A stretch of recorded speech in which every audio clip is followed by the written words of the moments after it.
如此厉害的男人，为了解决冬天家里的取暖问题，仅用3分钟就制作了一款多用途取暖炉。看到最后，我才明白什么叫真正的高手都在民间。只见男人在一块圆形铁板上画出记号，然后切割掉多余的部分，以此作为暖炉的炉壁子。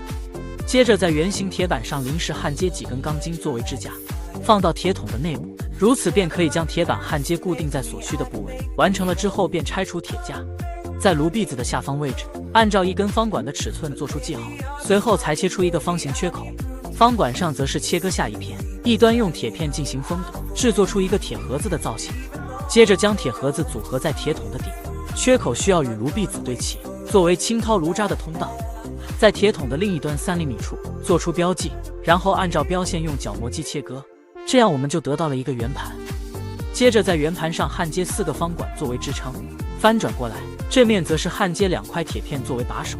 支撑腿的下方再焊接上一整块的圆板，就制作出了一个暖炉的盖板。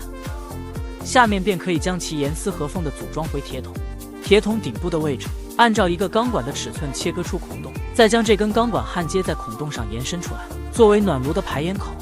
将一节已经切出豁口的方管焊接上把手，做成抽屉的造型，塞入落灰口内，这样清掏炉渣就变成更加的简单方便。进柴口的表面安装上一个方管作为门框，然后通过荷叶固定一扇钢门，以制作出可以随意开合的炉门。接下来便是整个取暖炉灶的精髓所在，男人将裁切好的钢管整齐地焊接在铁桶的外立面。有没有老铁知道这些钢管的作用是什么的？可以在评论区给大伙科普一下。将所有的钢管都固定在暖炉的表面后，他又用4个钢管组合成一个方形框架，框架之上再固定4个万向轮，随后就可以组装到暖炉的底部。有了轮子的加持，搬运移动起来也就更加的轻松。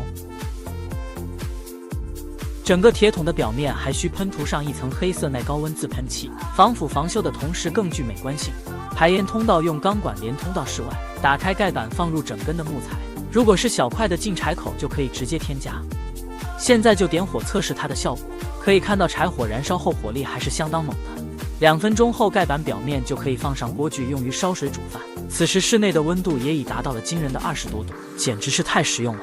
真是不得不佩服男人精彩的创意和精湛的手艺。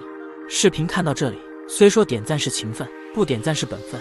手艺人每天起早贪黑努力搞创作，着实不易。相信您看到这里不会吝啬一个赞的，万分感谢。大家觉得男人的手艺如何？如果满分100的话，您会给出多少分呢？欢迎评论区留言。